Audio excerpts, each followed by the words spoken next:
साथियों नमस्कार, स्वागत है आपका कलाम एकेडमी के इस डिजिटल प्लेटफॉर्म पर। आज हम कलाम एकेडमी के नए इनिशिएटिव समाधान के अंतर्गत सेकंड ग्रेड की जो आपकी पहले टास्क आधारित टेस्ट सीरीज आयोजित हुई है, उसके अंतर्गत पूछे गए सवाल हैं, क्वेश्चन हैं, उनका टॉपिक वाइज एनालिसिस करेंगे। आज हम कुछ टॉपिकों का एनालिसिस करने वाले हैं। उनमें से पहला है 1919 का भारत शासन अधिनियम और दूसरा है 1935 का भारत शासन अधिनियम। इन दोनों टॉपिकों से जो क्वेश्चन पूछे गए हैं उनको अपन अच्छे से एनालिसिस करेंगे और उनके आसपास की चीजों को भी अपन कवर करने का प्रयास करेंगे। और साथ के अंतर्गत इस टॉपिक के अंतर्गत जो इंपॉर्टेंट चीजें हैं उनके लास्ट में मैंने कुछ शॉर्ट नोट्स टाइप बनाए हैं, उनको भी 5 मिनट के अंदर है वो सुपर फास्ट रिविजन करेंगे ताकि आपकी एग्जाम के अंतर्गत है वो हेल्पफुल साबित हो सके। तो आइए शुरू करते हैं। देखो, मैं वैसे आपको ये टॉपिक करवाने वाला हूँ सारे के सारे। आज हम ये लेंगे 1919 का और 1935 का भारत शासन अधिनियम। इसके अंतर्गत पहला क्वेश्चन पूछा गया है आपके। देखिए, भारत शासन अधिनियम 1919 किसकी सिफारिशों के ऊपर आधारित था? पहला है साइमन कमीशन, दूसरा है मोंटेग्यू चेम्सफोर्ड रिपोर्ट, तीसरा है नेहरू रिपोर्ट, चौथा है कैबिनेट मिशन। तो इसको आप थोड़ा सा लॉजिकल दिमाग से भी सही कर सकते हैं। जैसे साइमन कमीशन है वो 1927 के अंदर आया था, तो ये तो एक्ट 1919 का है, तो ये तो वैसे ही नहीं होगा। नेहरू रिपोर्ट 1928 के अंदर आई थी, तो ये भी वैसे ही नहीं होगा। कैबिनेट मिशन 24 मार्च 1946 को आया था, तो ये तीनों हैं वो 1919 के बाद के हैं। बचा क्या इसमें? मोंटेग्यू चेम्सफोर्ड रिपोर्ट, तो इसलिए ये सही है। अब ये मोंटेग्यू चेम्सफोर्ड रिपोर्ट क्या है? देखो, असल के अंतर्गत ब्रिटिश संसद के अंतर्गत एक सांसद था जिसका नाम था चार्ल्स रॉबर्ट। इस चार्ल्स रॉबर्ट ने ब्रिटिश संसद के अंतर्गत है वो क्वेश्चन किया गया कि ब्रिटिश सरकार की भारत को लेकर क्या पॉलिसी है, यानी भारत को वो आजादी देंगे या क्या है, उनका माइंड मैप क्या है। तो इस क्वेश्चन का जवाब जिस व्यक्ति ने दिया था उसका नाम था मोंटेग्यू। एडविन सैमुअल मोंटेग्यू इसका पूरा नाम था। ये मोंटेग्यू कौन था? ये भारत के जो मामले होते थे उस समय ब्रिटिश के अंतर्गत, तो ब्रिटिश सरकार में भारत मामलों का एक मंत्री होता था जिसको भारत सचिव कहते थे। तो इस मोंटेग्यू ने इस क्वेश्चन का आंसर दिया था 20 अगस्त 1917 को। ठीक है, इसलिए इसको मोंटेग्यू घोषणा भी कहा जाता है। इस घोषणा के अंतर्गत क्या था कि पहला, भारत है वो ब्रिटेन के अधीन ही होगा, भारत को हम आजादी नहीं देंगे। दूसरा सबसे इंपॉर्टेंट बात है, शब्द आप याद रखना, कि भारत के अंतर्गत है वो कर्मिक रूप से यानी धीरे धीरे है वो उत्तरदायी शासन की हम स्थापना करेंगे। तो ये इसके अंतर्गत मोंटेग्यू घोषणा के अंदर कहा था। इस मोंटेग्यू घोषणा के बाद में एक राजनीतिक लोगों का दल आया था भारत है वो अध्ययन करने भारत की शासन व्यवस्था का। उस दल की सिफारिशों के आधार पे जुलाई 1918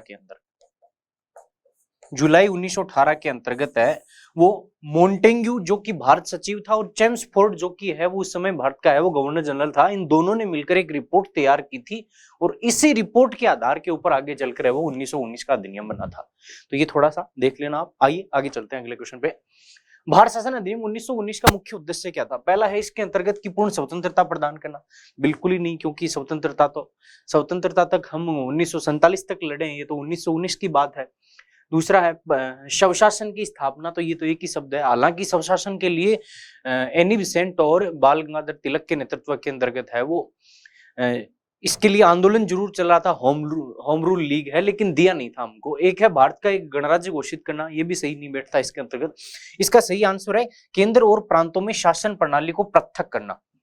ठीक है, अब ये क्या है, इसका पृथक करने का मतलब क्या है? पहले क्या होता था, 1919 से पहले सारे के सारे मामलों के अंदर कानून बनाने का अधिकार है वो केंद्र को था, यानी अंग्रेजों ने पावर को सेंट्रलाइज किया था। लेकिन 1919 का जो अधिनियम है, 1919 के अधिनियम के अंतर्गत है अंग्रेजों ने जो शासन के विषय थे उनको बांट लिया दो जगह। एक तो ऐसे विषय थे जिनको अपन केंद्रीय विषय कहते हैं और एक ऐसे विषय थे जो प्रांतीय विषय थे, जिनके ऊपर प्रांत की विधायिका थी, उनको कानून वगैरह बनाने का अधिकार था। केंद्रीय विषय थे आपके 46 और प्रांत के विषय थे आपके 50। तो इन्होंने शासन व्यवस्था को बांट लिया कि प्रांतों में कौन कैसे करेगा और केंद्र में कैसे करेगा। तो इसके अंतर्गत है वो ये ऑप्शन इसका सही है। आगे अगला क्वेश्चन है अपना, भारत शासन अधिनियम 1919 के संदर्भ में निम्नलिखित कथनों पर विचार कीजिए। पहला, इसके अंतर्गत इस अधिनियम के अंतर्गत है वो केंद्रीय विधानमंडल में 2 सदन थे। कितने सदन थे? 2 सदन। ये बात एकदम बिल्कुल सही है। आगे अपन इनकी डिटेल में भी बात करें। इस अधिनियम के अंतर्गत केंद्र में अनुत्तरदायी शासन की स्थापना की गई थी। केंद्र के अंदर कैसे शासन की? अनुत्तरदायी शासन की। तो बिल्कुल एकदम सही बात है।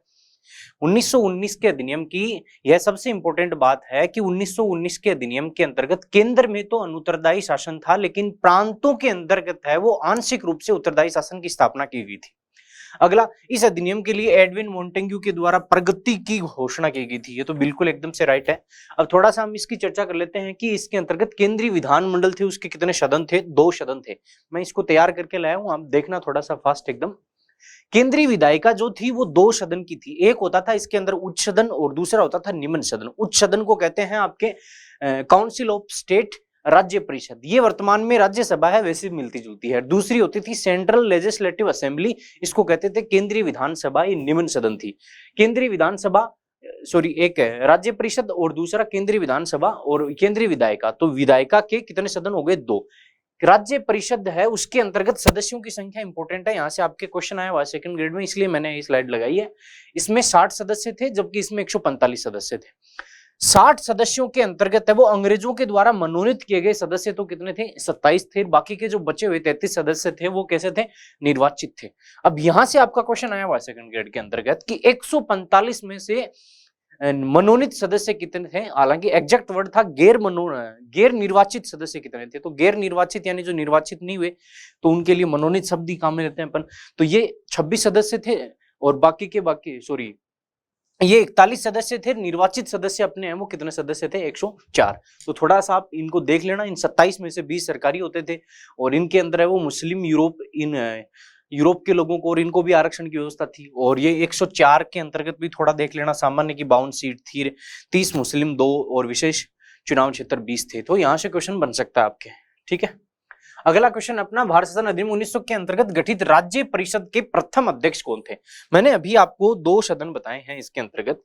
केंद्रीय विधायिका के अंतर्गत उच्च सदन यानी राज्य परिषद और दूसरा है केंद्रीय विधानसभा। क्वेश्चन क्या है अपना? क्वेश्चन ये पूछ रहा है कि इसके अंतर्गत गठित राज्य परिषद के प्रथम अध्यक्ष कौन थे? तो पहला है फ्रेडरिक व्हाइट, ये बिल्कुल नहीं थे, ये केंद्रीय विधानसभा के पहले अध्यक्ष थे। दूसरे सच्चिदानंद सिन्हा, ये केंद्रीय विधानसभा के उपाध्यक्ष थे। तो इसका सही आंसर हो गया आपका अलेक्जेंडर मूडीमैन, ये राज्य परिषद के पहले अध्यक्ष थे। एल्बर्ट साइमन ये गलत ऑप्शन है। वैसे साइमन है वो सर जॉन साइमन है, उनकी अध्यक्षता के अंदर साइमन कमीशन जरूर 1927 में आया था, जिसने 1928 के अंदर रिपोर्ट दी थी। दोबारा बता देता हूं, ये जो केंद्रीय विधायिका है इसका उच्च सदन है राज्य परिषद, इसका पहला अध्यक्ष कौन था? तो इसका आंसर है अलेक्जेंडर मूडीमैन। और दूसरा ये जो सदन है आपका विधानसभा, केंद्रीय विधानसभा, इसके जो पहले अध्यक्ष थे वो थे फ्रेडरिक व्हाइट और उपाध्यक्ष थे सच्चिदानंद सिन्हा, जो कि भारतीय थे। याद रखना भारतीय है इसलिए इंपॉर्टेंट है। सच्चिदानंद सिन्हा क्या थे? केंद्रीय विधानसभा के उपाध्यक्ष थे। इसके अध्यक्ष कौन थे? आपके फ्रेडरिक व्हाइट थे। और राज्य परिषद के अध्यक्ष कौन थे? आपके अलेक्जेंडर मूडीमैन। ठीक है, ये हो गया अपना क्वेश्चन। अगला क्वेश्चन देखते हैं अपन। 1919 के अधिनियम के अंतर्गत केंद्रीय विधानसभा तथा राज्य परिषद का कार्यकाल कितना था? मैंने अभी आपको बताया, एक तो थी आपकी राज्य परिषद और दूसरी थी आपकी केंद्रीय विधानसभा। ठीक है, तो ये जो केंद्रीय विधानसभा और राज्य परिषद है उनका कार्यकाल कितना था, इसका आपको आंसर देना है। ये थोड़ा सा जटिल है, थोड़ा सा आप अच्छे से देखोगे आप तो आपको क्लियर हो जाएगा। 5 वर्ष, 3 वर्ष, 7 वर्ष, 5 वर्ष, 3 वर्ष, 5 वर्ष, ये इसका सही आंसर है। ज्यादा अपन टाइम पास नहीं करते हैं कि जो आपकी देखिए इसमें थोड़ा सा आप अच्छे से देखना, आपके नोट्सों में हमने पहले राज्य परिषद और विधानसभा लिख रखा है, तो कई बार क्या अपन जो पढ़ते हैं उससे मैप बन जाता है, जबकि उसने उल्टा पूछ लिया कि केंद्रीय विधानसभा का पहले दे दिया और परिषद का वो बाद में दे दिया। तो याद रखना केंद्रीय विधानसभा का कार्यकाल तो कितने वर्ष था? 3 वर्ष था। ठीक है, और राज्य परिषद है उनका कार्यकाल याद रखना कितने वर्ष था? 5 वर्ष। ये हम कौन से वर्ष की बात कर रहे हैं? 1919 की। और यदि यही क्वेश्चन आपको पूछ ले कि 1935 के अधिनियम, भारत शासन अधिनियम के अंतर्गत राज्य परिषद का कार्यकाल कितना था, तो याद रखना इसका कार्यकाल कितना था? 9 वर्ष था। जबकि विधानसभा का कार्यकाल याद रखना इसके अंतर्गत कितना था? 5 वर्ष। तो ये थोड़ा सा तुलना करके आप पढ़ोगे तो ये आपको याद हो जाएगा, इन ऑप्शनों में आप गच्चा नहीं खाओगे। अगला क्वेश्चन है छठा अपना कि केंद्रीय, मैं ये बता चुका हूं आपको कि केंद्रीय विधायिका के 2 सदन है, एक तो उच्च सदन, निम्न सदन। उच्च सदन जो आपकी है उसको अपन कहते हैं राज्य परिषद और निम्न सदन है उसको अपन कहते हैं केंद्रीय विधानसभा। जो आपकी राज्य परिषद है उसमें सीट है 60 और इसके अंतर्गत है 145। इनके अंतर्गत कार्यकाल कितना है 5 वर्ष, कितना है 3 वर्ष। इसके अंतर्गत चुनाव लड़ने के लिए आयु कितनी है याद रखना, ये इंपॉर्टेंट है। 1935 के अधिनियम के अंतर्गत ये बदल जाएगी। चुनाव लड़ने के लिए राज्य परिषद की आयु 1919 के एक्ट के अंतर्गत तो 25 वर्ष है, लेकिन यदि अपन 35 की बात करेंगे तो राज्य परिषद के लिए तो 30 ही रहेगी, लेकिन वो आपकी केंद्रीय विधानसभा के लिए 25 हो जाएगी आपकी, ठीक है। और इसके अंतर्गत 25 ही है। चुनाव लड़ना, मतदान करने हेतु यानी चुनाव के अंतर्गत वोट डालने हेतु आयु कितनी है, तो 21 वर्ष है, दोनों के अंतर्गत है। अच्छा, चुनाव के अंदर वोट सब डाल सकते थे क्या? क्या 1919 के अधिनियम के अंतर्गत, 35 के अधिनियम के अंतर्गत है वो सार्वभौमिक वयस्क मताधिकार प्राप्त था? तो इसका आंसर है नहीं था। लगभग समाज के 10% हिस्से को ही, 10% लोगों को ही वोट डालने का अधिकार था। अब उन 10% लोगों में कौन थे? तो जिनके पास उच्च शिक्षण की योग्यताएं थी, जो आयकर देते थे, धार्मिक पदों पर थे, ऐसे जो व्यक्ति समाज के बड़े उच्च वर्ग के थे, एक तरह से समझ लो कुलीन थे, उनको ही वोट डालने का अधिकार था। सभी को वोट डालने का अधिकार नहीं था, लगभग 10% आबादी को ही वोट डालने का अधिकार था, ठीक है। और एक खास बात और इसमें यह है कि महिलाओं को न तो चुनाव लड़ने का अधिकार प्राप्त था और न ही वोट डालने का अधिकार प्राप्त था। कौन से अधिनियम में? 1919 के अधिनियम में।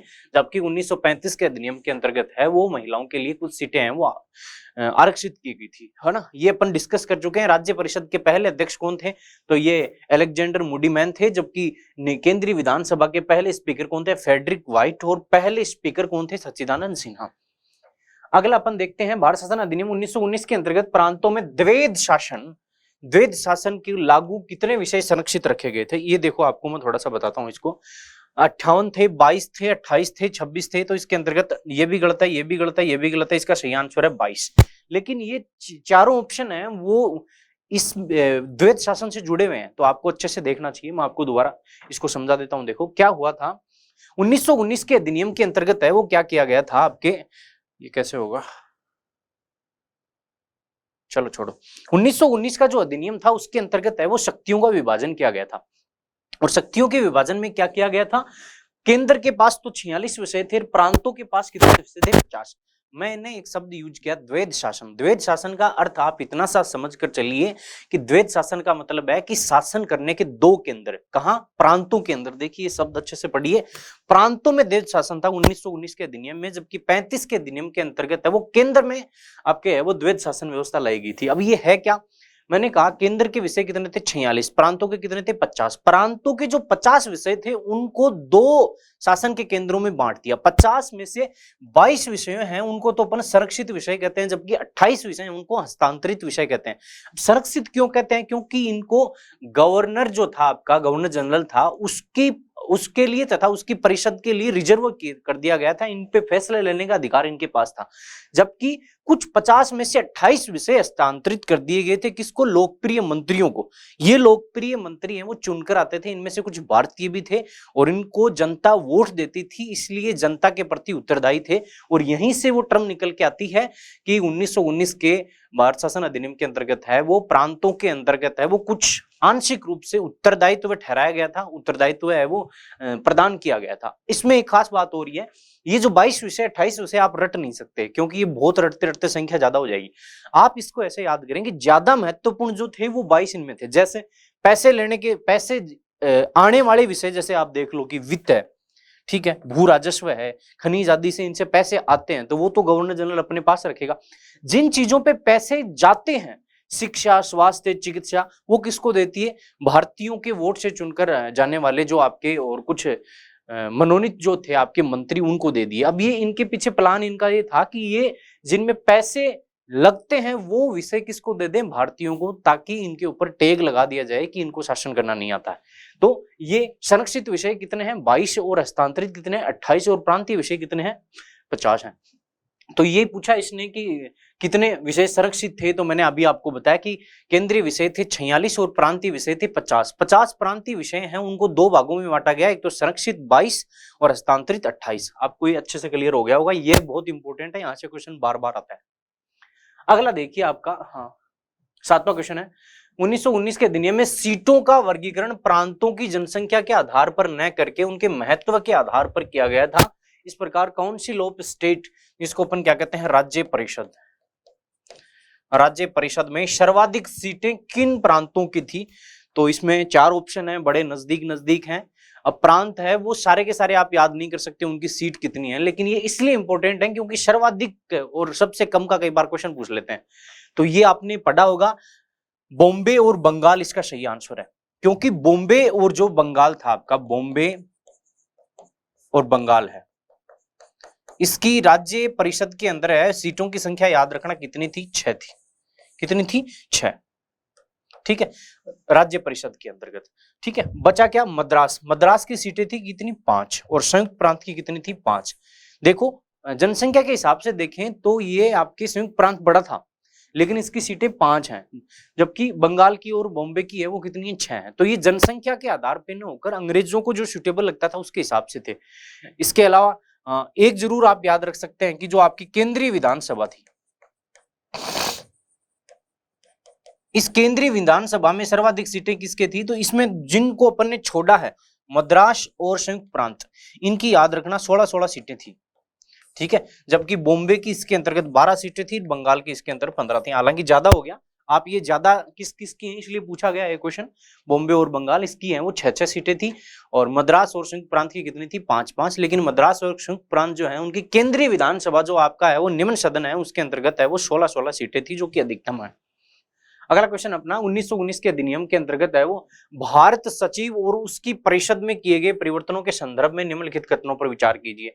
पहला है, इसके अंतर्गत कार्यकाल 5 वर्ष से बढ़ाकर कितना कर दिया गया, 5 वर्ष से बढ़ाकर है वो 7 वर्ष कर दिया गया। तो ये तो बात जमने वाली नहीं है, क्योंकि इसने उल्टा कर दिया। उल्टा क्या था, पहले 7 वर्ष था और कितना कर दिया था, 5 वर्ष। तो ये आपका ऑप्शन गलत हो गया। भारत सचिव का परिषद पर होने वाला खर्च है वो ब्रिटिश बजट के ऊपर क्या कर दिया, भारित कर दिया। ये बात बिल्कुल सही है, क्योंकि इसको लेकर भारतीय आंदोलन भी कर रहे थे। भारत सचिव है वो महालेखा परीक्षक की नियुक्ति कर सकता था। ये भी कैग को नियुक्ति करने का अधिकार भी 1919 के एक्ट में दिया गया था। तो इसके अंतर्गत है वो 2 और 3 सही है, तो इसका ऑप्शन हो जाएगा 3। तो अब अपन 1919 के अधिनियम में थोड़ा सा शॉर्ट है वो रिवाइंड कर लेते हैं इन चीजों को, कि भारत सचिव पहली बात कौन था, भारत जो कि ब्रिटेन का एक उपनिवेश था।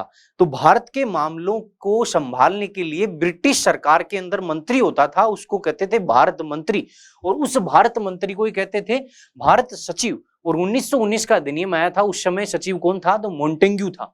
और उसकी सहायता के लिए एक होती थी परिषद, उसमें क्या किए गए थे, चेंज किए गए थे। क्या क्या चेंज किए गए थे, पहला, इनका भारत सचिव और भारत परिषद के सदस्य थे, इनका वेतन है वो ब्रिटिश बजट से दिया जाने लगा। ठीक है, दूसरा, भारत सचिव की जो परिषद है इसके अंतर्गत सदस्यों की संख्या है वो 8 से लेकर 12 कर दी गई, जबकि ये पहले कितनी थी, 12 से 14 कर दी। ठीक है, इनका कार्यकाल है वो 7 वर्ष से घटाकर कितना कर दिया, 5 वर्ष कर दिया। महालेखा परिषद है, महालेखा परीक्षक का पद नया सर्जित किया गया, और इसके साथ साथ एक नया पद और सर्जित किया गया था जो कि हाई कमिश्नर का था 1920 के अंतर्गत। उसका जो पैसे थे, विलियम स्टेमन ऐसा कुछ नाम है, विलियम मेयर ऐसा कुछ नाम है उसका, मैं भूल रहा हूं उसको, वो हाई कमिश्नर नियुक्त किया गया था 1920 के अंतर्गत। उसका वेतन हालांकि भारत के कोष से दिया जाता था और उसका कार्यकाल 6 वर्ष का होता था। तो ये इसके अंतर्गत भारत सचिव और उसकी परिषद से जुड़े हुए चेंज किए गए थे। ठीक है, अगला है 1935 के तहत फेडरेशन ऑफ इंडिया की स्थापना की शर्त क्या थी। पहला है, सभी ब्रिटिश इंडिया प्रांतों की स्वीकृति। अरे भाई, ब्रिटिश प्रांत कौन से प्रांत थे जिनके ऊपर अंग्रेजों का नियंत्रण था, उनके ऊपर नियंत्रण के लिए अंग्रेजों को स्वीकृति क्यों चाहिएगी। ठीक है, दूसरा है, तीसरा है, ब्रिटिश संसद की नई अधिस्वीकृति। बिल्कुल ऐसा नहीं था, क्योंकि 1935 का एक्ट जब पारित हो गया और उसमें लिख दिया, तो दोबारा क्यों चाहिए अधिस्वीकृति। तीसरा है, भारतीय स्वतंत्रता आंदोलन की समाप्ति। ये तो थोड़ा सूट नहीं हो रहा है, तो इसका सही आंसर है कुल की आदि देशी रियासतों का सम्मेलन यानी शामिल होना। अब ये फेडरेशन ऑफ इंडिया क्या है, अंग्रेज हैं सॉरी अंग्रेज हैं वो एक फेडरेशन बनाना चाहते थे, फेडरेशन ऑफ इंडिया 1935 के एक्ट में। अब इनमें कौन कौन थे, एक तो जिन प्रांतों के ऊपर अंग्रेजों का शासन था वो प्रांत थे, ब्रिटिश प्रांत शामिल होते थे। ठीक है, एक इसके अंतर्गत कैसी रियासतें थी, देशी रियासतें शामिल होगी। ठीक है, हालांकि ये काल्पनिक था, मतलब प्लान किया गया था, काल्पनिक तो क्या था, प्लान किया गया था, लेकिन ये है वो बन नहीं पाया था। और तीसरा है आपके चीफ कमिश्नरेट क्षेत्र। ठीक है, जो वर्तमान में केंद्र शासित प्रदेश होते हैं ना, उसी प्रकार से जुड़ा हुआ कॉन्सेप्ट था। ठीक है, ब्रिटिश प्रांत है वो उनका शामिल होना अनिवार्य था, क्योंकि वो अंग्रेजों के अधीन थे। देशी रियासतें हैं उनके ऊपर राजाओं का नियंत्रण था। ये देशी रियासतें हैं, इनका शामिल होना इस फेडरेशन के अंतर्गत है वो क्या था, ऐच्छिक था। शामिल हो भी सकते हैं, नहीं भी हो सकते। चीफ कमिश्नरेट क्षेत्र हैं वो अनिवार्य थे। अब इसकी शर्त क्या थी कि जो देसी रियासतें हैं जिनकी ब्रिटेन के सम्राट के नाम के साथ है वो संधियां की गई हैं, तो इस फेडरेशन की पहली शर्त ये थी कि जो पहले की संधियां हैं वो सारी की सारी रद्द हो जाएंगी। सभी देशी रियासतों को एक नवीन विलय पत्र पे हस्ताक्षर करने पड़ेंगे, और यदि नवीन विलय पत्र के ऊपर देश के अंतर्गत जो देशी रियासतें हैं उनमें से आधी आबादी तक की रियासतें यदि उस नवीन विलय पत्र के ऊपर हस्ताक्षर कर देती हैं तो ये फेडरेशन ऑफ इंडिया बनेगा। लेकिन ऐसा नहीं हो पाया, इसलिए ये आपका है वो प्लान का प्लान ही रह गया। ठीक है, अगला 1935 के भाग 9 की धारा 200 के तहत एक संघीय न्यायालय की स्थापना का प्रावधान किया गया था। यह संघीय न्यायालय कब अस्तित्व में है, याद रखना ये अधिनियम 1935 में है, इसलिए आप ऑप्शन के अंतर्गत थोड़ा सा अच्छे से पढ़ना इनको। 1 दिसंबर 1935 बिल्कुल भी नहीं आया, 1 जनवरी 36 ये भी सही नहीं है, 1 जुलाई सही है ये भी नहीं है। इसका सही आंसर है 1 अक्टूबर 1937। देखो ये एक्ट तो 35 में है लेकिन है 37 के अंतर्गत, और 1 अक्टूबर है तो थोड़ा सा इसमें आप अच्छे से देखना इसको। अभी संघीय न्यायालय था क्या, ब्रिटिश जो प्रांत थे, कौन से प्रांत, ब्रिटिश प्रांत, और जो देशी रियासतें थी इनके अंतर्गत है वो न्यायिक मामलों के निपटारे के लिए है वो एक न्यायालय बनाया गया था जिसका नाम है संघीय न्यायालय, और उसका उल्लेख कौन से अधिनियम था, 1935 के अंतर्गत। इसमें क्या था, एक तो मुख्य न्यायाधीश था और इसकी सहायता के लिए 6 अन्य न्यायाधीश थे। ठीक है, और पहला जो मुख्य न्यायाधीश बनाया गया था 1937 के अंतर्गत 1 अक्टूबर 1937 को, वो था sir Maurice Gwyer. Sir Maurice Gwyer. ठीक है, एक मुख्य न्यायाधीश 6 है वो ये अन्य न्यायाधीश थे इसके अंतर्गत, और इसका पहला मुख्य न्यायाधीश कौन था, मोरिस गवेर था। ये जो आपका संघीय न्यायालय है वो 27 जनवरी 1950 तक अस्तित्व में रहा था। क्यों, क्योंकि हमारा जो वर्तमान में सुप्रीम कोर्ट है वो 26 जनवरी 1950 को अस्तित्व में आ गया था, तो ये नए वाला आ गया, तो ये संघीय न्यायालय है 27 जनवरी 1950 को इसका अस्तित्व समाप्त हो गया। 28 जनवरी 1950 को जब हमारा न्यायालय उच्चतम न्यायालय बना था उस समय इसके पहले मुख्य न्यायाधीश कौन बने थे, हीरालाल जय किशन कानिया। वर्तमान के अंदर कौन है, 52वें मुख्य न्यायाधीश कौन है, BR गवई। उनके बारे में खास बात क्या है, वो भारत के पहले बौद्ध धर्म से जुड़े हुए CGI हैं। दूसरा, देश के दूसरे दलित मुख्य न्यायाधीश हैं, और ध्यान रहे पहले दलित मुख्य न्यायाधीश कौन थे, KJ बालकृष्ण, तो ये 52वें हैं। इसके अलावा 51वें कौन थे, संजीव खन्ना। 50वें कौन थे आपके, चंद्रचूड़। ठीक है, तो ये थोड़ा सा है। अच्छा, एक क्वेश्चन और है इसमें कि ये संघीय न्यायालय है वो भारत का उस समय का सर्वोच्च न्यायालय था क्या, तो इसका आंसर है बिल्कुल भी नहीं। क्यों, क्योंकि इस न्यायालय का जो फैसला दिया गया था उसके खिलाफ है वो अपन ब्रिटेन के अंदर एक स्थित न्यायालय था प्रीवी काउंसिल। क्या था, प्रीवी काउंसिल।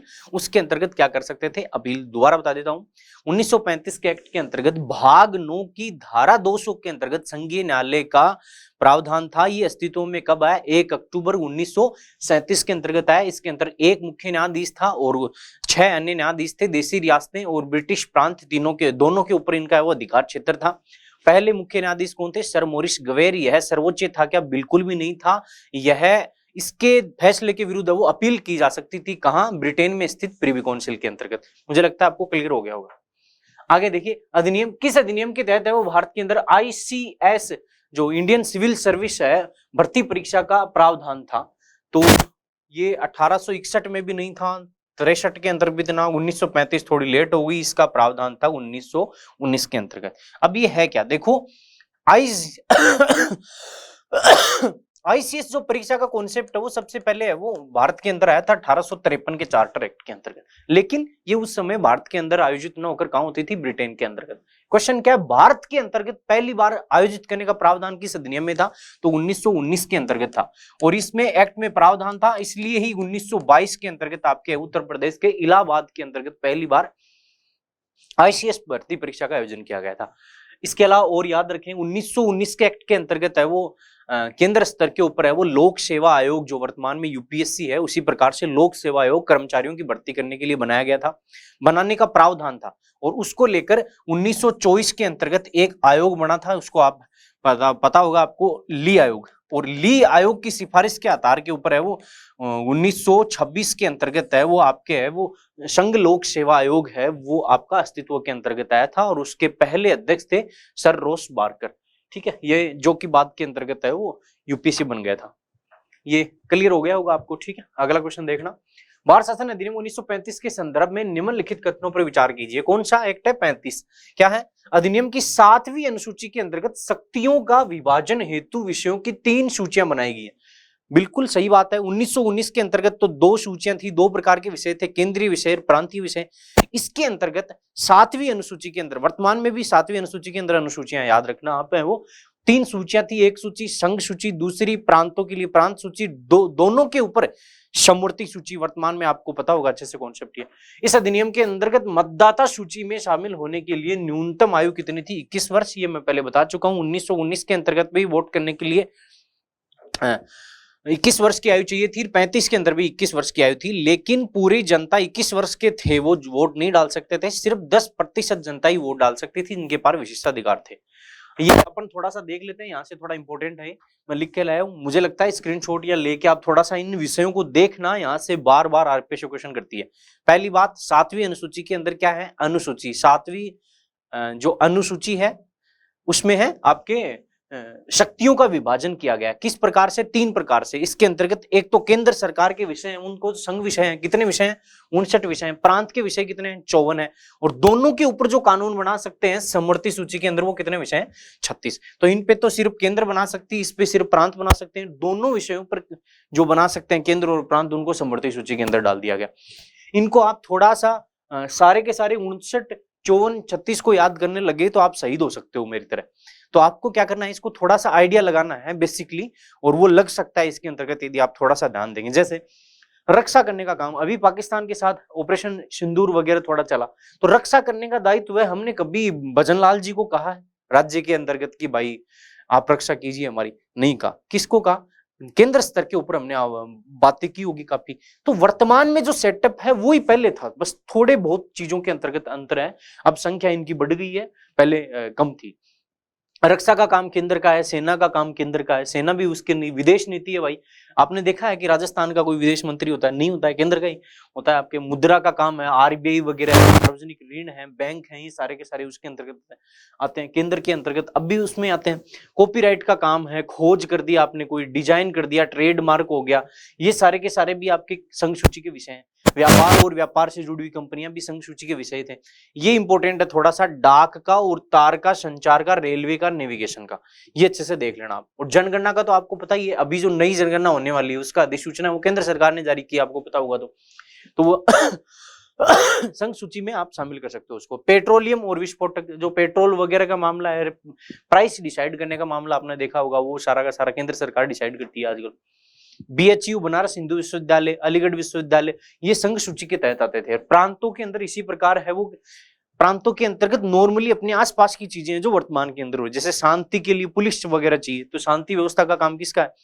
ये प्रांतों का है। न्याय व्यवस्था हो गई, अस्पताल भी राज्य ही बनाते हैं अपने आमतौर पर, कृषि हो गया, शिक्षा हो गया, सड़क हो गया, स्थानीय स्वशासन हो गया, ठीक है, पुलिस हो गई वर्तमान के अंतर्गत, जेल, भूमि अधिग्रहण हो गया, स्वास्थ्य, स्वच्छता, वन, ये वन वाला थोड़ा सा इंपॉर्टेंट याद रखना, एक कृषि का इंपॉर्टेंट याद रखना, इनको संघ सूची में वो डाल देना। बेरोजगारी, गरीबी से राहत, मत्स्यन, ये भी थोड़ा देखना इंपॉर्टेंट है। मत्स्यन, आप इसमें लगेगा कि भाई ये केंद्र का मामला है, लेकिन ये प्रांत का मामला था उस समय। इसी प्रकार समवर्ती, जिन पे दोनों कानून बना सकते हैं, दीवानी फौजदारी कानून, विवाह, तलाक, श्रम, संपत्ति हस्तांतरण, प्रिंटिंग प्रेस, जहरीली और खतरनाक दवाएं, और फैक्ट्रीज और विद्युत। मैं आपको इसलिए रिपीट करा रहा हूं क्योंकि आपको इनमें से कुछ चीजें याद रह सकती हैं, क्योंकि ये बड़ा इनको याद करना हार्ड है। आप भी स्किप कर देते हो, क्या पता इससे अपना काम बन जाए। इनके अलावा यदि कोई विषय बच गया, अवशिष्ट विषय बच गया, वो किसके पास होगा? अपने गवर्नर जनरल के पास होगा। ये आपके आरपीसी के अंदर पूछा हुआ क्वेश्चन है कि अवशिष्ट शक्तियां किसके अंतर्गत हैं? तो गवर्नर जनरल, यानी उसको वायसराय कहते थे, तो उसके अंतर्गत आती थी वो। अगला 13वां क्वेश्चन है, 35 एक्ट के अंतर्गत किस अनुसूची में संघीय रेलवे प्राधिकरण के गठन का प्रावधान किया गया है? फैक्चुअल क्वेश्चन है सीधा का सीधा। तो ये 8वीं अनुसूची के अंतर्गत है, वो आपके किसका प्रावधान है? संघीय रेलवे का है। वो रेलवे पर नियंत्रण कौन करेगा, संचालन कौन करेगा, इन सब का है। जबकि 7वीं अनुसूची में क्या है? शक्तियों का विभाजन। कितनी अनुसूची, कितनी सूचियां? 3। जैसे पहली संघ सूची 59 विषय, प्रांतीय सूची कितने विषय, 54 विषय, और समवर्ती सूची आपके कितने विषय, 36 विषय। ठीक है, ये चीज आपको बताई दी। और ये भाग 9 की भी अपन चर्चा करके आ गए, धारा 200 के अंतर्गत है, वो क्या है, संघीय न्यायालय। ठीक है, 35 एक्ट के अंतर्गत है वो केंद्रीय विधानमंडल में निम्नलिखित में से किस किस सीटें आरक्षित की गई थी। महिलाओं की गई थी क्या, हरिजन की गई थी क्या, जमींदार की गई था, बिल्कुल तीनों की गई थी, इसलिए इसका आंसर क्या है, 1 2 3। अब ये आरक्षण का मामला थोड़ा सा मैं आपको शुरू से बता देता हूं। देखो अंग्रेजों ने क्या किया, सबसे पहले 1919 के अंतर्गत, 1909 के अंतर्गत सॉरी, मार्ले मिंटो जो अधिनियम था आपका, सुधार कहते हैं उसको, उसके अंतर्गत सबसे पहले मुस्लिमों को अलग से केंद्रीय विधानमंडल के अंतर्गत चुनाव लड़ने के लिए कुछ सीटें उनके लिए आरक्षित की गई थी। 1919 के अंतर्गत ये बढ़ाकर कहां कर दिया, मुस्लिमों के अलावा सिख हो गए आपके, दलित हो गए आपके, यूरोपीय जो हो गए, उनको भी दे दिया गया। और 1935 के अधिनियम के अंतर्गत उन्होंने भर भर के आरक्षण दिया सभी वर्गों को, है ना, भर भर के, थोड़ा नेगेटिव मत लेना इसको। 1935 के अधिनियम के अंतर्गत किस किस को प्राप्त था, मुस्लिमों को प्राप्त था, दलितों को भी प्राप्त था, हरिजन जिसको कहते हैं अपन, जमींदार जो थे उनको भी प्राप्त था, जो आपके श्रम करने वाले व्यक्ति थे उनको भी प्राप्त था, महिलाओं को भी प्राप्त था, आंग्ल भारतीयों को भी प्राप्त था, यूरोपियों को भी, भारतीय ईसाइयों को भी, इन सबको क्या आरक्षित थी इनके लिए सीटें। कितनी सीटें आरक्षित थी ये थोड़ा सा जटिल हो जाएगा मामला आपके लिए, अभी के लिए आपको इतना याद करो। 1935 के अधिनियम के संबंध में निम्नलिखित कथनों पर विचार कीजिए। इस अधिनियम के तहत विधानसभा की सदस्य संख्या 375 निर्धारित की गई थी। इस अधिनियम के तहत विधानसभा में 125 सदस्य देशी रियासतों से चुनने का प्रावधान किया गया था। मैंने आपको बताया 1919 के अधिनियम के अंतर्गत है वो दो सदनीय विधानमंडल था आपका, केंद्रीय विधायिका थी। उसी प्रकार 35 में भी 2 सदनीय केंद्रीय विधायिका थी। पहला था राज्य परिषद काउंसिल होगी, स्टेट काउंसिल होगी, दूसरा था आपके सेंट्रल लेजिस्लेटिव असेंबली, केंद्रीय विधानसभा। इसने सीटें पूछी हैं किसके अंतर्गत, तो मैं चार्ट बना के लाया हूं, थोड़ा सा आप याद करना है इनको, कि केंद्रीय जो विधायिका थी उसके कितने सदन थे, 2 थे, एक तो राज्य परिषद और दूसरा कौन सा था, विधानसभा। 1919 के अधिनियम के अंतर्गत राज्य परिषद में सीटें कितनी थी, 60। थोड़ा सा उससे रिलेटेड है, 35 के अंदर हो गई 260। ठीक है, 260। ठीक है, और जबकि विधानसभा जो थी उसके अंतर्गत कितनी थी, 145। तो इसके अंतर्गत भी थोड़ा 45 75 थोड़ा सा डिफरेंस है, लेकिन 375 है इसके अंतर्गत, थोड़ा सा याद रखना आप। ठीक है, और इनकी सीटें भी आपको याद करनी पड़ेंगी, ये भी थोड़ी सी। ब्रिटिश भारत के लिए कितनी सीटें आरक्षित थी, तो ये 260 के अंदर में से 156, और देशी रियासतों के लिए कितनी सीटें थी, 104। और इसी प्रकार 375 में से ब्रिटिश भारत के लिए थी 250 और देशी रियासतों के लिए थी 125। तो यही क्वेश्चन पूछा इसने कि केंद्रीय विधानसभा की सदस्य संख्या कितनी थी, तो 375 थी, राज्य परिषद की कितनी थी, 260 थी, और इस अधिनियम के तहत विधानसभा में 125 सदस्य देशी रियासतों से चुने जाने का प्रावधान था। ये बिल्कुल दोनों बातें इसकी सही है। ठीक है, कितनी है, 260 375, बार बार रिपीट करोगे तो याद होंगी। ब्रिटिश भारत के लिए कितनी थी, 156, देशी रियासतों के लिए 104, आपके ब्रिटिश भारत के लिए 250, देशी रियासतों के लिए कितनी थी, 125। नीचे कुछ जानकारी है, देखो राज्य परिषद है इसके अंतर्गत है वो कैसा सदन था, तो याद रखना स्थायी सदन था। ठीक है, जबकि विधानसभा है वो कैसा था, अस्थायी। ये वर्तमान में भी ऐसा ही है, देखो कि राज्यसभा कैसा सदन है, स्थायी सदन है, जबकि विधानसभा कैसा सदन है, अस्थायी सदन है। इसका जो राज्य परिषद है इसका कार्यकाल होता था 9 वर्ष। ठीक है, और इसका कार्यकाल कितना होता था, 5 वर्ष। ये चीजें मैं आपको बता भी चुका हूं पहले। हालांकि देखो केंद्रीय विधायिका, 2 सदन, राज्य परिषद और ये विधानसभा कितने हैं आपके, 260 375। कार्यकाल कितना है, 9 वर्ष। इसका कितना है, 3 वर्ष है। ठीक है, ये थोड़ा सा, हाँ 3 वर्ष ही है, सॉरी सही है, वो सही है एकदम। इसके अंतर्गत दोबारा करेक्ट कर लेना इसको थोड़ा सा। चुनाव लड़ने की आयु कितनी है, देखो ये इंपॉर्टेंट है इसके अंतर्गत। चुनाव लड़ने की आयु 1919 के अधिनियम के अंतर्गत राज्य परिषद में कितनी थी, 25 वर्ष। इसमें कितनी है, 30 वर्ष। तो वर्तमान में राज्यसभा की कितनी है, 30 वर्ष। तो वर्तमान वाला तो 35 में था और 1919 में, तो थोड़ा उसको कम कर देना। इसके अंतर्गत सेम है, पहले भी 25 थी, 1919 में भी, 35 में भी, वर्तमान में भी कितनी, 25। चुनाव लड़ने के लिए आयु कितनी थी, 21 वर्ष। इसमें भी कितनी थी, 21 वर्ष थी आपकी। और राज्य परिषद के प्रत्यक्ष चुनाव है वो परंपरा के विपरीत है वो। हाँ देखो ये इंपॉर्टेंट बात है, राज्य जो परिषद है आपकी, वर्तमान में जो राज्यसभा है उसका चुनाव होता है अप्रत्यक्ष, जबकि 1935 के एक्ट में कैसा चुनाव था, ये प्रत्यक्ष। ये थोड़ा सा आपको फंसा सकता है, दोबारा देख लेना इसको।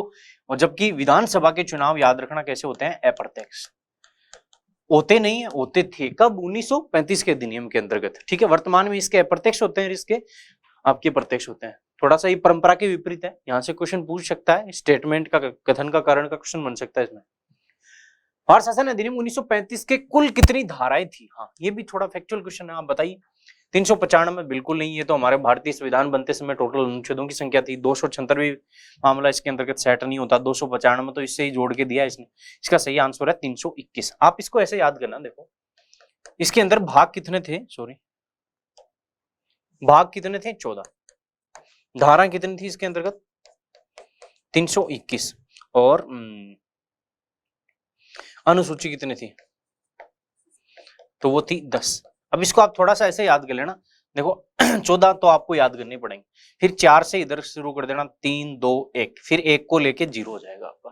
तो इसे थोड़ा सा आप संबंध बैठाने का प्रयास करोगे तो सही हो सकता है आपका।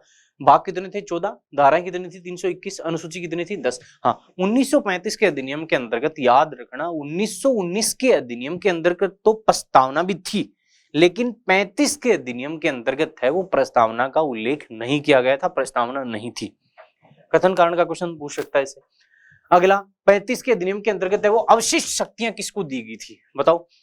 विधानसभा को, राज्य परिषद को, भारत सचिव को, गवर्नर जनरल को। तो ये गवर्नर जनरल है, इसकी अपन चर्चा पहले कर चुके हैं कि 7वीं अनुसूची के अंतर्गत 1935 के भारत शासन अधिनियम के अंतर्गत है वो शक्तियों का विभाजन किया गया था। 3 प्रकार की सूचियां थी। पहली संघ सूची, 59 विषय। प्रांतीय सूची, आपके कितने विषय थे? 54 विषय थे, दोनों पे मिलकर कानून बना सकते थे। समवर्ती सूची, और उसमें विषय कितने थे? 36। इन तीनों के अलावा जो भी कोई शक्ति बच गई, अवशिष्ट शक्तियां जो बच गई, वो किसके पास थी? गवर्नर जनरल के पास थी, उसके सविवेक पे निर्भर करती थी। अगला 1935 के संबंध में कथनों पर विचार कीजिए। इस अधिनियम के द्वारा बर्मा को भारत से अलग कर दिया गया। बिल्कुल सही बात है। इस अधिनियम के द्वारा 3 नए प्रांतों का गठन किया गया। हाँ बिल्कुल, ये बात तो यहां तक सही है कि 3 नए प्रांतों का गठन किया गया, लेकिन इसमें थोड़ा लोचा है। सिंध, कुर्ग, बलूचिस्तान, ये सही नहीं है। सिंध इसके अंतर्गत सही है, लेकिन कुर्ग तो पहले ही था, ये तो पहले थे। इसमें 3 नए जो प्रांत गठित किए गए थे, वो पहला कौन सा था? सिंध था। सिंध के पास ही ऊपर पाकिस्तान के अंदर कौन सा है? पश्चिमोत्तर सीमा प्रांत हो गया आपका। आपने पढ़ा होगा लाल कुर्ती दल के अब्दुल गफार खान जहां से संबंध रखते थे, ठीक है। खैबर पख्तून ऐसे कुछ नाम है उसका, वो था। एक अपना जो वर्तमान का उड़ीसा है। तो 3 प्रांत नए गठित तो किए गए थे, लेकिन ये नहीं है वो। पहला कौन सा? सिंध, दूसरा पश्चिमोत्तर सीमा प्रांत, और तीसरा आपका कौन सा है?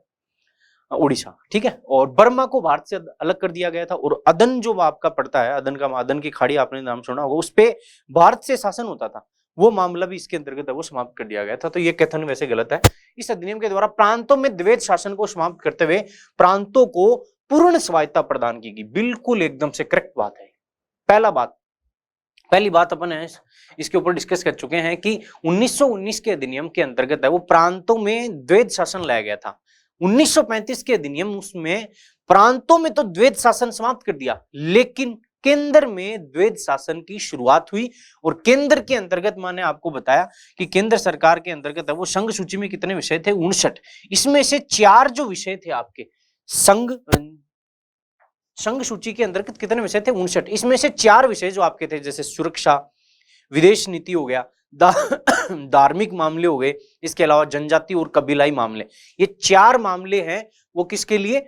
गवर्नर जनरल और उसकी परिषद के लिए रखे गए थे। बाकी शेष है वो हस्तांतरित विषय थे।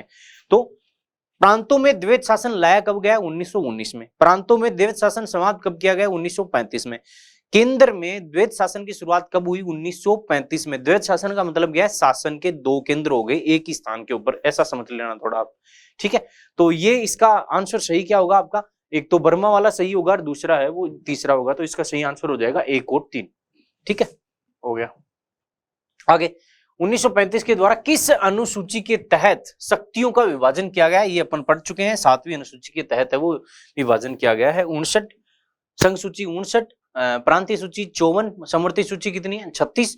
और दूसरी बात है वो अवशिष्ट शक्तियां किसके पास हैं? गवर्नर जनरल के पास, ठीक है। और ये विषय आपको देखने हैं, बार बार देखने हैं, तभी यहां से क्वेश्चन सही होगा आपका। क्वेश्चन आने की संभावना पूरी है यहां से, ठीक है। और भारत शासन अधिनियम 1935 के तहत राज्य परिषद में ब्रिटिश भारत के लिए आवंटित 156 सदस्यों में से गवर्नर को कितने सदस्य मनोनीत करने का अधिकार दिया गया था?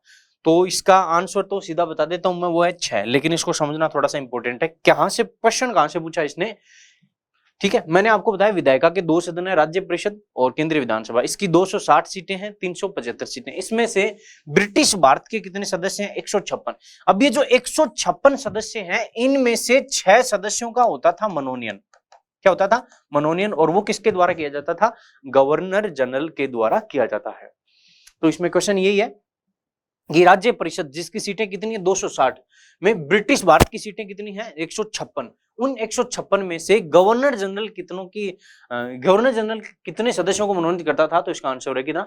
6। ठीक है, तो ये आपका हो गया। ठीक है, तो ये आपके क्वेश्चन तो मोटा मोटी जो पूछे गए टेस्ट सीरीज के अंतर्गत अपन ने पूरे कर लिए। अब मैं थोड़ा सा आपको फास्ट है वो रिवीजन करवा देता हूँ। एक थोड़े से मैं पॉइंट बना के लाया हूँ, आप देखना इनको। देखो 1919 का एक्ट लाया किसकी सिफारिश पे था? वो मैंने बता दिया।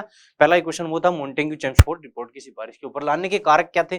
पहली बात तो 1909 का जो अधिनियम था उसमें दलित जो मुस्लिमों को अलग आरक्षण दिया गया था उसका था। दूसरा, लाने की जरूरत इसलिए पड़ी क्योंकि प्रथम विश्व युद्ध के अंतर्गत शामिल होने के लिए भारतीयों को शामिल करने के लिए वादा किया गया था। दूसरा, होम रूल लीग जो आंदोलन था आपका एनी बेसेंट का और तिलक का, वो भी खूब प्रेशर डाल रहे थे। और 1916 के अंतर्गत है वो कांग्रेस और मुस्लिम लीग के बीच में 1916 के अंतर्गत लखनऊ अधिवेशन के अंतर्गत लखनऊ समझौता हो गया था, जिसके अध्यक्ष कौन थे? अंबिका चरण मजूमदार थे। तो ये सब कारक थे जिनके चलते हैं वो अंग्रेजों के ऊपर दबाव था और इसलिए ये अधिनियम लाना पड़ा। ये सबसे इंपॉर्टेंट क्वेश्चन है इसका। देखो बहुत इंपॉर्टेंट है कि 1935 का अधिनियम के तहत लागू होते समय कौन कौन पदाधिकारी थे, 1919 के समय कौन थे? तो राजा याद रखना सेम है, जॉर्ज पंचमी था दोनों अधिनियमों को लाने समय। ब्रिटेन का प्रधानमंत्री ये थोड़ा सा देखना स्टेनली बोल्डविन था, 1935 के अंतर्गत है वो बोल्ड आदमी था, थोड़ा सा 35 में बोल्ड हो गया था, ऐसे कनेक्शन करके आप याद कर सकते हैं। और 1919 के समय डेविड लॉयड जॉर्ज था। मतलब कौन था? David Lloyd George. ये कंजर्वेटिव था, ये थोड़ा सा लिबरल था। लिबरल था नहीं, वैसे पार्टी है वहां की, ब्रिटेन की 2 पार्टियां हैं वहां। ये मैं इसलिए बता रहा हूं क्योंकि यहाँ से क्वेश्चन आए हुए हैं। ठीक है, और भारत सचिव कौन था? तो 1919 में मैंने आपको बताया एडविन मोंटेग्यू था, एडविन सैमुअल मोंटेग्यू। जबकि 1935 में सैमुअल होर जब बिल लाया गया था उस समय था, लॉरेंस इंडियन से पारित हुआ था उस समय था। और भारत का वायसराय कौन था? तो मैंने आपको बताया कि मोंटेग्यू चेम्सफोर्ड। तो चेम्सफोर्ड उसमें कौन है? गवर्नर जनरल या वायसराय बोल सकते हैं आप उसको। वो कौन था? विस्काउंट चेम्सफोर्ड। और 35 में कौन था? Lord Wellington. तो देख लेना थोड़ा सा आप ये, है ना, तुलना करके आप याद करोगे तो आपको याद हो जाएंगे थोड़े से, है ना। आगे भारतीय परिषद में परिवर्तन किया गया, ये मैंने बता दिया आपको कि सदस्यों की संख्या है वो घटा के 12 से 14 थे, उनको घटा के 8 से 12 कर दिया। उनका खर्चा है वो ब्रिटेन के बजट के ऊपर लागू कर दिया गया। कार्यकाल जो थे भारत सचिव की परिषद के सदस्य थे उनका 7 वर्ष से घटाकर कितना कर दिया? 5 वर्ष कर दिया। कैग का पद सर्जित हो गया और हाई कमिश्नर का पद सर्जित हो गया, मैं बता चुका हूं आपको। और पहला हाई कमिश्नर था विलियम स्टीवन मेयर, थोड़ा सा देख लेना है। हाँ, गवर्नर जनरल और जो उसकी कार्यकारी परिषद थी, ये है भारत परिषद। जो भारत सचिव है उसकी सहायता के लिए जो परिषद थी उसको भारत परिषद कहते थे। ये था ब्रिटेन के अंदर। भारत में सर्वोच्च कौन था? गवर्नर जनरल और उसकी कार्यकारिणी परिषद। इसमें क्या बदलाव किया? शक्ति में कोई चेंज नहीं किया गया था। इसमें कुछ बदलाव ये किया गया था 1919 के अधिनियम के अंतर्गत कि गवर्नर जनरल की जो कार्यकारिणी परिषद है उसके अंतर्गत भारत के जो सदस्य हैं 1 था, उसको संख्या बढ़ाकर कितनी कर दी गई? 3। और कई बार क्वेश्चन ये भी पूछ लेते हैं कि पहला भारतीय जो गवर्नर जनरल की कार्यकारिणी परिषद के अंदर शामिल हुआ था तो वो था सत्येंद्र प्रसाद सिन्हा। ठीक है, और अभी अपन ने पढ़ा सच्चिदानंद सिन्हा। वो क्या थे? वो थे 1919 के अधिनियम के अंतर्गत है वो जो 2 विधायिका बनी थी, केंद्रीय विधानसभा जो बनी थी आपकी, उसका उपाध्यक्ष था पहला। और कार्यकारिणी परिषद में लीगल एडवाइजर यानी कानूनी सदस्य बन सकते थे 10 वर्ष का जिनको अनुभव था। पहले सदस्य बने थे तेज बहादुर स्प्रू, जो नीति निर्देशक तत्वों को जोड़ने में जिनका महत्वपूर्ण योगदान है। द्विसदनीय विधानमंडल अपन चर्चा कर चुके हैं इसके अच्छे से। एक हाँ ये देखो, नरेश मंडल, राजाओं को राजी करने के लिए 1919 के अधिनियम के अंतर्गत उन पे कंट्रोल स्थापित करने के लिए नरेश मंडल बनाया गया। फूफा मंडल भी कह सकते हो आप इसको, है ना, जो नाराज थे। कब बनाया गया? 9 फरवरी 1921। 9 फरवरी 1921 के लास्ट वाला 21 उठा लो और इसके अंतर्गत वो 121 सदस्य थे टोटल। और नई दिल्ली इसका मुख्यालय था और इसका अध्यक्ष उस समय का वायसराय था। और चांसलर कौन था? आपके महाराजा जो गंगा सिंह थे, बीकानेर के शासक, वो थे। ठीक है, विषयों का बंटवारा किया गया था 1919 के अधिनियम के अंतर्गत। 46 तो केंद्रीय विषय थे, प्रांतों के कितने विषय थे? 50। उनको 2 भागों में बांट दिया गया था, 22 संरक्षित थे और 28 आपके हस्तांतरित विषय थे। अगला द्वैत शासन प्रांतों के अंतर्गत लाया गया था, ये अपन चर्चा कर चुके हैं। और द्वैत शासन प्रांतों के अंतर्गत समाप्त कब किया गया? 1935 में। और 1935 के अंतर्गत केंद्र के अंतर्गत द्वैत शासन लाया गया था। प्रांतीय विधानसभा थी, प्रांतों, ये तो केंद्र की विधानसभा थी, पहले डिस्कस किया, प्रांतों के अंदर भी थी, ज्यादा इंपॉर्टेंट नहीं, हालांकि केंद्र में अनुत्तरदायी शासन, ये अपन बात कर चुके हैं। मताधिकार सबको नहीं था, मात्र 10% जनता को ही था, 21 वर्षीय व्यक्ति। और निर्वाचन किसको किसको आरक्षण मिला हुआ था? तो 1909 में मुस्लिमों को मिला था, 1919 में उसका विस्तार करके जो आपके सिख हैं, दलित हैं और ये जो आपके आंग्ल भारतीय और यूरोपीय उनको प्रदान किया गया था। ठीक है। और लोक सेवा आयोग अपन बता दिया, इसकी सिफारिश के आधार पर ली आयोग बना था 1924 में, और उसकी सिफारिश के आधार पर 1926 के अंतर्गत है वो लोक सेवा आयोग बना था। हाँ, एक तीन जो प्रेसिडेंसी बैंक थे, तीन महत्वपूर्ण केंद्र थे भारत के अंतर्गत अंग्रेजों के। पहला ये आपके बॉम्बे हो गया, दूसरा मद्रास हो गया, तीसरा बंगाल हो गया। तो यहाँ जो तीन बैंक थे प्रेसिडेंसी बैंक, उन प्रेसिडेंसी बैंक थे, उनको एकत्रित करके एक बैंक बनाया गया था, इंपीरियल बैंक ऑफ इंडिया, 27 जनवरी 1921 को। ठीक है, ये भी 1919 का है। और 10 वर्ष बाद है वो रॉयल कमीशन लाने का प्रावधान था कि हर 10 वर्ष बाद भारत की जो शासन व्यवस्था उसका अध्ययन करने के लिए रॉयल कमीशन लाएंगे। और साइमन कमीशन इसी का नतीजा था, लेकिन वो 10 साल होने तो थे, 1929 में 2 साल पहले लेके आ गए, इसलिए विरोध हुआ उसका। और उसमें खास बात ये थी कि भारत का भी कोई आदमी नहीं था। और ये क्वेश्चन यहां से बन सकता है, देख लो दोबारा कि 1919 के संबंध के अंतर्गत, अधिनियम के अंतर्गत किस व्यक्ति ने क्या कहा? तो बाल गंगाधर तिलक है, उसने कहा था बिना सूरज का सवेरा, जो एकदम अस्वीकार्य है। एनी बेसेंट न तो इंग्लैंड को यह शोभा देता है कि इसे सुधार प्रस्तुत किए जाएं, और न ही भारत के सम्मान के अनुकूल है कि वह इन्हें स्वीकार करें। यानी थोड़ा सा इनकी कीवर्ड याद रखोगे सही हो जाएगी। भाई तिलक है तो वो सवेरे की बात कर रहा है, एनी बेसेंट है वो शोभा वगैरह नहीं देता, सुधार वगैरह। और एनसी केलकर ने कहा था कि यह भारतीय नेताओं को उनके ही रस में, केलकर ने क्या कहा था, उनके रस में डुबो देने का एक दुष्ट प्रयास है। कीवर्ड याद रखो, पूरा रटने मत बैठ जाना। और सुब्रमण्यम अय्यर ने कहा कि भारतीयों को यह सलाह दी कि उन्हें अफीम दी जा रही है, उसका स्पर्श न करे। सुब्रमण्यम अय्यर है, इसने अफीम, अय्यर ने अफीम की, केलकर ने रस में डुबा देने की। एनी बेसेंट है, उसने कहा था कि सुधार प्रस्तुत किए जो न तो भारत के सम्मान के अनुकूल है, नहीं इनके। और बाल गंगाधर तिलक ने क्या कहा था, ये ज्यादा इंपॉर्टेंट है, बिना सूरज का सवेरा। अगला 35 का एक्ट है। कारण क्या था? 1919 का एक्ट फेल हो गया। फिर आपके असहयोग आंदोलन भी खूब चरम पे आया।